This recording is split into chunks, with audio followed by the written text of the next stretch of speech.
What's up, YouTube? Welcome back to the Chance Bishop Show for episode 81 of our MLB The Show 24 Pittsburgh Pirates franchise mode here. 81 episodes deep into our Pirates franchise here on the channel.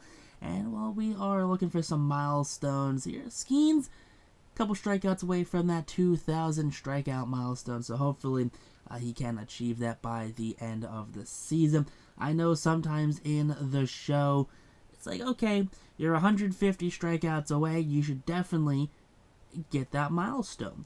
And then it's like, alright, we're going to strike out 140. Never has struck out less than 200, but somehow, for some reason, as soon as you go to start simming the full game, it's like, nah, we're just going to only strike out 140 batters. So unless there's some nonsense like that happening, we should be looking at another milestone here for Mr. Paul Skenes. So coming into the All-Star break here, Pittsburgh sits good 17 games above 16 games above 500. So not too shabby at all. Take up all the sides here. Schwarber, 15 home runs, 20 there from Cruz, 21 from Johnson. Okay. 10 there from Henry Davis. Spencer Jones has 6 home runs on the season. Connor Griffin has 14. Hassel has 8. We have 3 from Tanner Schobel. And Eldridge has 18 in the 9-hole. Trout only 11 at-bats on the season. And then the bench guys not really doing much here for this team. I mean, 3 home runs there for Isaiah Rich. Not too shabby. 12-3 for Paul Skenes. Not bad at all. $1.54 on the strikeouts. 9-5 Alcantara. Jared Jones, 6-7. He is struggling. Salamedo, 4.15 ERA. And Steve Cordero, 12-2. Not too shabby there for Steve either. Bullpen, how they hanging around? Okay, so far from the long relief standpoint. How about the middle guys? Lang killing me. 319. Cooper killing me. Rule 5 guy killing me. Whitley, 250. 42 strikeouts. Okay. How's that going to do all that save total? We're going to show me 32 saves here at the All-Star game. Not bad at all. Really not bad at all. A resurgence here for Forrest Whitley here in his age 34 season. Definitely having a rebound from last season, which he only saved 23 games. And look at that. Paul Skenes, 154 strikeouts on the season. He's got 2,149 in his career. So Paul Skenes definitely clears that 2,000 strikeout milestone. And so does Sandy Alcantara here in his age 36 season, 103 with the Pirates. He's got 2,053 now in his career. Love to see that there for Sandy, that dominant righty, here in the latter half of that career of his. Now here we go, finish off the rest of the season. Hopefully, and I do mean hopefully, Pittsburgh can finish strong. Like I said, they're about 16 games above 500 right now, so definitely want them to have a good end of the season, a nice little run of it, and I think that's definitely going to help them get some things accomplished here. So as we sim through, we're still kind of holding fairly strong around that. We're about 20 games now above 500. Can we get to 30? I mean, we're 81 and just under 60 at 59. There we go, finally our 60th loss. So let's take a look how we're going to finish out. Can we get 90 wins on the year? Minor league's doing quite pitiful. Not too bad. I don't really care about the minor league's depth. That's whatever. On 91-71. And we won our division. Okay, there you go. Nice little look-see there. A good old 91-71 season here for the Pittsburgh Pirates. Winning the Central. And that is what you like to see from this team. I mean, they've built a very good team. Only 27 home runs from Schwarber, 32 from Dylan Cruz, 27 from Johnson. Davis hit 17, 11 from Spencer Jones. Griffin hit 18 on the season. 20 from Robert Hassel. Tanner Schobel hit 6. 27 from Bryce Eldridge. He hit 338, so way to go, Bryce. 1 home run from Jeb. Only 15 at-bats for Mike Trout. Lonnie White, gross. Nico was okay. Tate was a backup. And then Isaiah Rich hit no more home runs the remainder of the season. That's great. 17-8 there for Skenes. 14-6 for Alcantara. 10-11 and 13. 20-3 for Steve. I didn't respect your game enough, clearly. Bullpen definitely regressed second half of the season. Oh, definitely regressed here second half of the season. Whitley, 273, 68 strikeouts. So even he definitely did not finish strong here, as I guess as good as he was.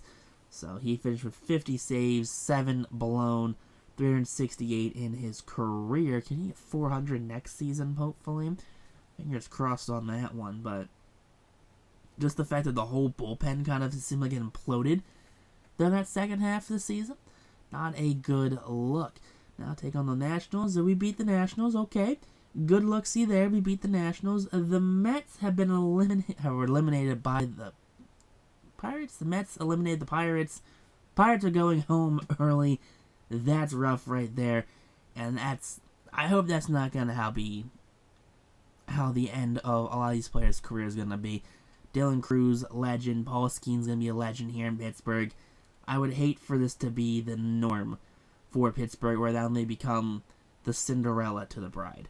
And, here we go. We're in a situation now where Pittsburgh, we have a lot of big contracts, right? We have Skenes, we have Jared Jones, we have Dylan Cruz, who just got himself a big boy contract last offseason. And I don't know. The Mets have defeated the Yankees in the 2032 World Series. Yuck. Why did the Mets have to win? That is disgusting right there. Why, oh why did we allow the Mets to win? MVP with the Nolan Gorman. There you go. Good old Nolan. Skenes wins a Cy Young, his second in the last 3 seasons. His first since 2030. So to go Paul Skenes on that one. Eldridge gets the batting title because he's just on a mission. Forrest Willie finished in third for reliever of the year. No one in rookie of the year. Eldridge second in, what was that? Hank Aaron Award. Corderos third in Gold Glove. Anyone else gonna rank here in Gold Glove? Johnson was third in Gold Glove for second baseman. Good for him. Got Bo Bichette there. Brandon Marsh. Good old Brandon Marsh. Love to see the Brandon Marsh love here. Drew Gilbert. Gross. Don't like that one at all. Silver Sluggers. Davis was second for catchers. Johnson was second for second baseman. Let's see, anyone else want to be ranked here for top sluggers for their position? Dylan Cruz gets one for the outfield. Let's see, Ronnie Mauricio gets postseason MVP and World Series MVP. Okay, Ronnie Mauricio, didn't respect your game enough. Tristan Casas wins his second MVP in the last 3 seasons. 59 home runs, a .310 average. Oh, baby, Tristan Casas just popped off. Tom White wins Cy Young. Stranger one there, I feel like. Good old Thomas White, 17-3. Kalanick gets the batting title there. We have Quentin Priester getting reliever of the year for the Red Sox. 49 saves. Jeez Louise. Alright, any other big names here? We have a computer-generated guy, Alejandro Kirk. He gets one. Vladdy gets Gold Glove there with the Guardians. Nick Madrigal, okay, Jace Jung for third base, Ezekiel Tovar for the White Sox. Riley Green gets a Gold Glove for the outfield, Robin Anthony as well, and so does Jackson Churia with the Rangers. Cassis, of course, gets a Silver Slugger, Ricky Donald gets one, Xavier Isaac, Vaughn Grissom, so many Red Sox. Jace Jung, Brooks Lee getting one there, Kyle Tucker, we have Harry King, Riley Green, and Jarrell Perez gets the postseason MVP award there for the Yankees. I'm not sure. I don't know. Do I want the Yankees to win because they beat the Mets? I'm a Phillies fan. Or do I want the Mets to win to beat the Yankees because the Yankees are insufferable? I don't really know how I feel about that one, honestly, now I'm thinking about it. But you saw there Garrett Stubbs, Chiefs Vibes coordinator, and Kyle Schwarber both hang up their spikes to end their careers. Kyle, over 500 career home runs. Garrett Stubbs has some fire mixtapes. They are not on the same page here, let's be honest. Garrett Stubbs significantly better for the team, for the vibe situation, than Kyle Schwarber was. Schwarber came in here, a former Cub, just brought power on power on power. Hit 500 career on his very long career here with the Pittsburgh Pirates. I think he's here for 6-7 seasons, I want to say. I know we signed like a 3-4 contract initially, and then we re-upped him for 2 years. I think he's about here for about 6 seasons. So, hitting 500 career home runs, that was a fun episode right there for Kyle Schwarber. I love that we were able to get that done for him. But here we go as we continue to stroll through the retirees, I mean, there is a good amount of still real players here. Isaiah Connor Falefa hangs them up. We have Mark Later Jr. hanging up. Dylan Lee hangs it up. We have Tyler McGill retiring there. Kenyon Middleton, he was a White Sox for a little bit. We have Ryan O'Hearn, Emilio Pagan, Josh Palacios, think he was with the Pirates for a hot minute, making way too much money. Wandy Peralta, the former Pirate, right? That Wandy Peralta.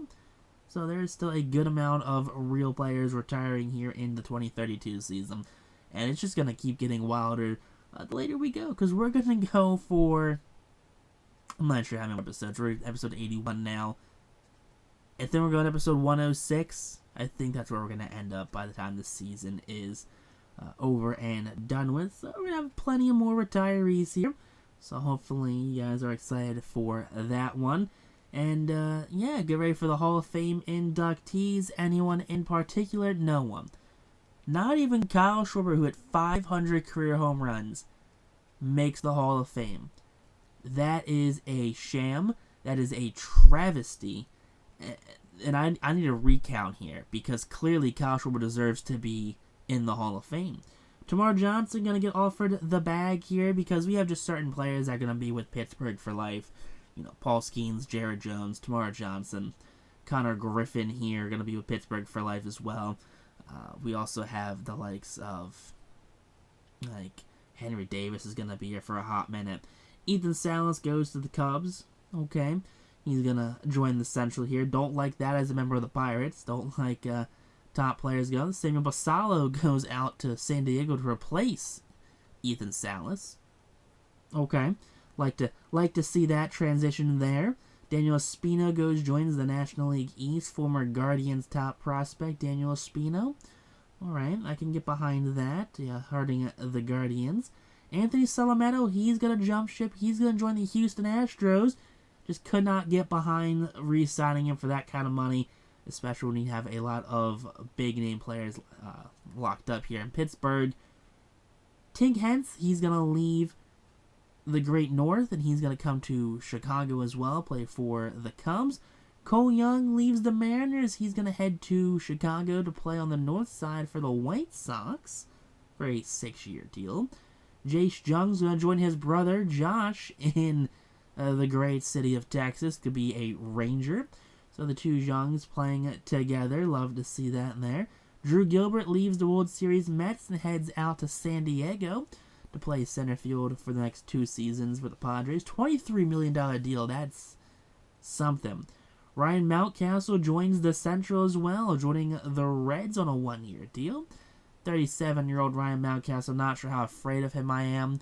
A.J. Smith-Shawver going to leave Atlanta. He's heading to Texas as well. 18-5, 200 strikeouts for A.J. Smith.